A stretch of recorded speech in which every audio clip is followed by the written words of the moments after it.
Hello, my name is Harrison Satterfield, and today I'm going to have a presentation for you about hydraulic fracturing. Hydraulic fracturing is also known as fracking. This is the process which extracts natural gas and oil from deep underground shale formations. It involves drilling wells deep into the earth and then injecting a mix of water, sand, and chemicals at high pressure to fracture the shale. This allows trapped gas and oil, which is in the shale, to flow to the surface for collection.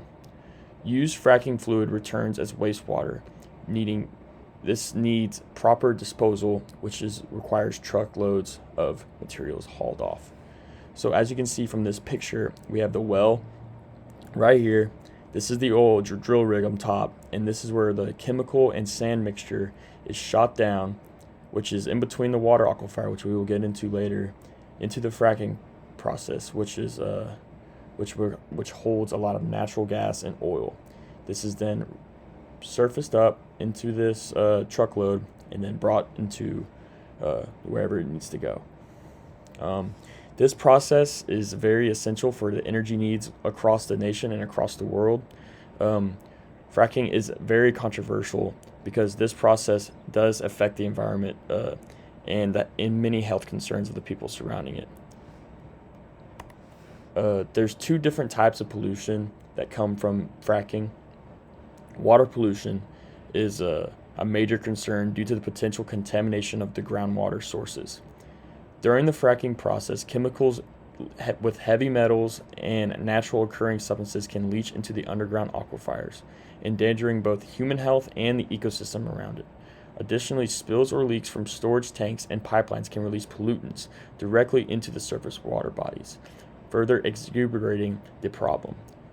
This is a big problem because, as you can see, the surrounding area uses this water from the water plant that the town's water, where they get their water, and to have these chemicals in it is not good because the plant is used to take out the normal chemicals in water.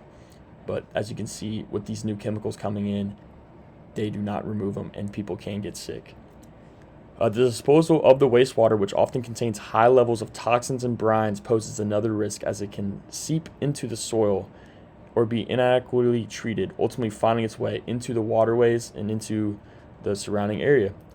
These pollution pathways not only threaten drinking water supplies but also jeopardize aquatic life and ecosystems, highlighting the urgent need for robust regulatory measures and effective mitigation strategies.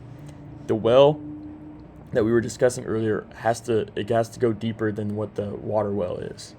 So it has to go right through, and any kind of spillage, anything that goes on right here can affect the surrounding ecosystem. The next kind of pollution I want to talk about is the air pollution.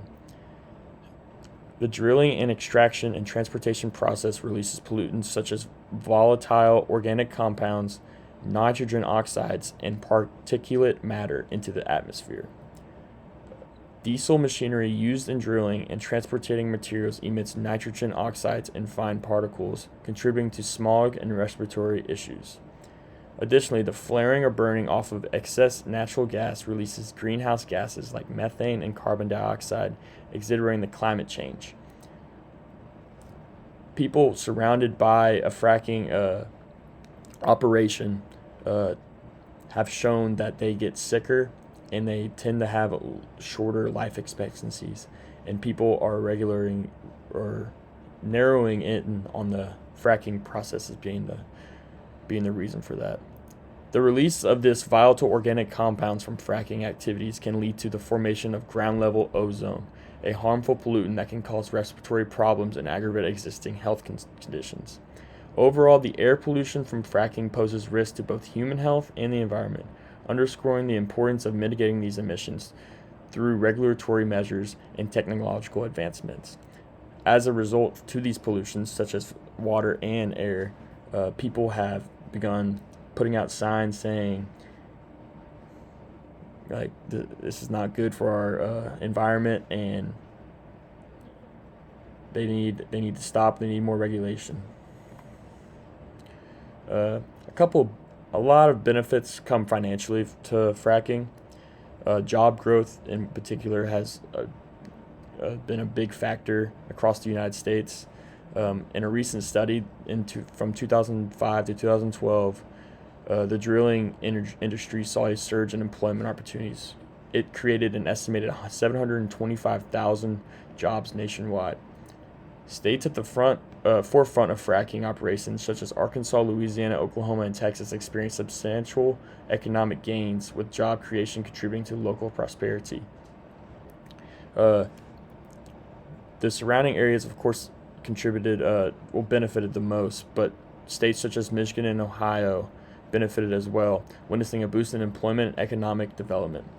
And lastly, even states such as California and Oregon saw growth and in the next slide you'll see the exact number. The employment opportunities generated by fracking extend beyond the oil and gas sector, stimulating growth in related industries such as construction, manufacturing, and transportation. As a result, fracking has emerged as a significant driver of job creation, supporting livelihood and contributing to overall economic resilience in communities across the country. So, of course, with all this machinery, you're going to need guys working it. So it creates a lot of jobs, and it creates a lot of economic boom for the community surrounding it. Some more consumer gains in particular. Each area is affected differently. I know that the Midwest states got the best benefit.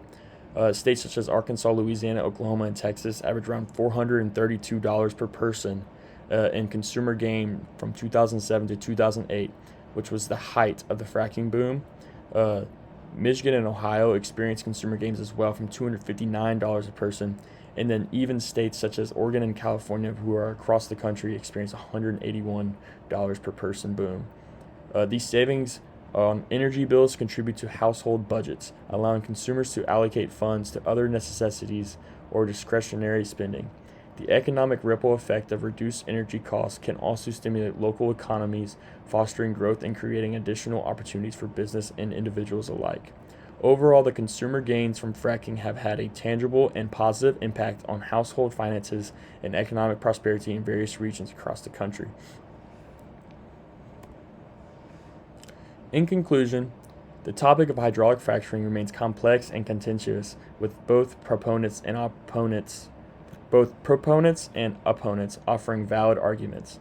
While fracking presents undeniable economic benefits such as job growth and consumer gains, it also raises significant environmental and health concerns, including the air and water pollution, of course. As society grapples with the challenges of meeting energy demands while safeguarding public health and the environment, it is essential to continue researching and monitoring the impacts of fracking. Effective regulation and informed decision-making are crucial to strike a balance between economic prosperity and environmental sustainability.